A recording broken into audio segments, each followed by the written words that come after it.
ন্যায় সংহিতার কয়েকটি ধারায় সংশোধন করে আমরা ধর্ষণের ঘটনার অপরাধে প্রমাণে সর্বোচ্চ মৃত্যুদণ্ডের সাজা প্রস্তাব করেছি।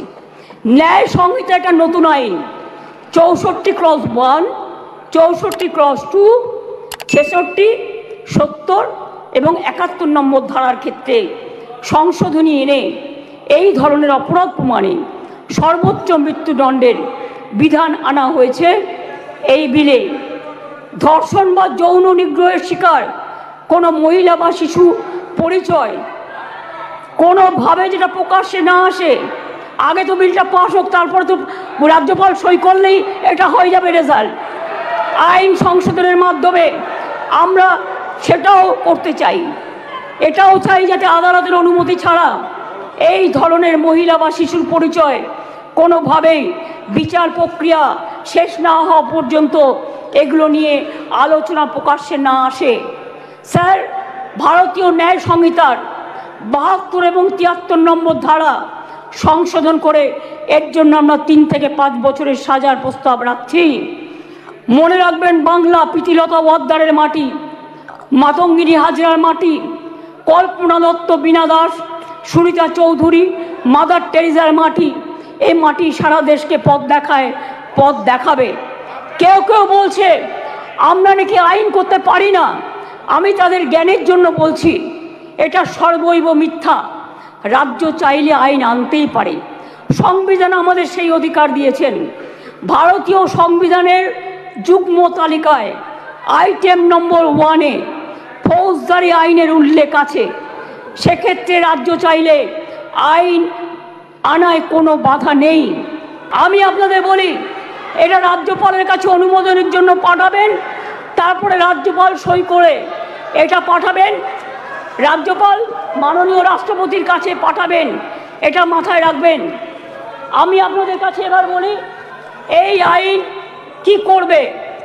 এই আইনটা অ্যামেন্ডমেন্ট করছি আমরা এই কারণে, সব তো করছি না, মাত্র কয়েকটি ধারা, শুনুন না একটু। মনে রাখবেন, এই নতুন বিলের তাৎপর্য 3টি।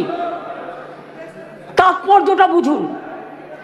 1 নম্বর বর্ধিত শাস্তি, 2 নম্বর দ্রুত তদন্ত, 3 নম্বর দ্রুত ন্যায় বিচার। নতুন আইন সুনিশ্চিত করবে যে ধর্ষণ এবং নারী শিশুর প্রতি সকল যৌন হিংসায় শাস্তি হবে কঠোরতম। ভারতীয় ন্যায় সংহিতা এবং পস্কো আইনে এসব ক্ষেত্রে যে শাস্তির কথা বলা আছে তা আমাদের আইনে উল্লেখযোগ্যভাবে বৃদ্ধি করা হয়েছে। ধর্ষণ ও গণধর্ষণের ক্ষেত্রে ভারতীয় ন্যায় সংহিতার যে শাস্তির কথা বলা হয়েছে 10 থেকে 20 বছরের সশ্রম কারাদণ্ড এবং ক্ষেত্র বিশেষে যাবজ্জীবন সশ্রম কারাদণ্ড। আমরা এটাকে করছি আমৃত্যু সশ্রম কারাদণ্ড থেকে গুরুতর থেকে ক্ষেত্রে এমনকি প্রাণদণ্ড, এইটুকুই আমরা চেঞ্জ করেছি। ধর্ষণ বা গণধর্ষণের ফলে নির্যাতিতার মৃত্যু হলে বা নির্যাতিত সম্পূর্ণ ভেজিটেবল হয়ে গেলে ভারতীয় ন্যায় সংহিতায় এর শাস্তি বলা আছে 20 বছরের সশ্রম কারাদণ্ড এবং ক্ষেত্র বিশেষে যাবজ্জীবন সশ্রম কারাদণ্ড। আমরা এটাকে করেছি প্রাণদণ্ড ও জরিমানা। এ প্রসঙ্গে বলি, এমনকি আর্থিক জরিমানার কথাও বলা হয়েছে যে ধর্ষিতা বা নির্যাতিতার চিকিৎসাগত অথবা তার নিকটাত্মীয়ের সামাজিক ও মানসিক পুনর্বাসনেও সেটা সহায়ক হয়। অ্যাসিড আক্রমণের ক্ষেত্রে অনেক সময় দেখেন মেয়েদের অ্যাসিড ছুঁড়ে মারে।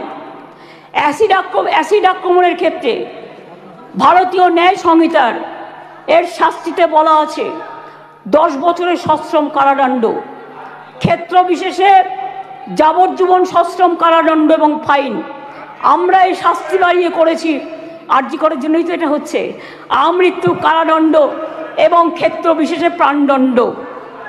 দ্রুত তদন্ত করবার জন্য অপরাজিতা টাস্ক ফোর্স নামে এই আইন পাশ হয়ে গেলে একটি বিশেষ পুলিশ বাহিনী তৈরি করা হবে এই ধরনের অপরাধের দ্রুততম তদন্তের জন্য প্রাথমিক রিপোর্ট আসার পরে 21 দিনের মধ্যে তদন্ত সমাপ্ত হবে। খুব ব্যতিক্রমের ক্ষেত্রে বড় জোর 15 দিন পর্যন্ত তদন্ত সীমা বাড়ানো যেতে পারে। শিশুদের জড়িয়ে কোনো অপরাধ সংগঠিত হলে সাক্ষ্য সংগ্রহ হবে 7 দিনের মধ্যে। দ্রুততম বিচারের স্বার্থে বিশেষ আদালত তৈরি হচ্ছে। চার্জশিট জমা দেওয়ার 30 দিনের মধ্যে ট্রায়াল শেষ করতে হবে। দ্রুততম বিচারই নির্যাতিতার মানসিক স্বাস্থ্য পুনরুদ্ধারের পক্ষে শ্রেষ্ঠতম পদক্ষেপ।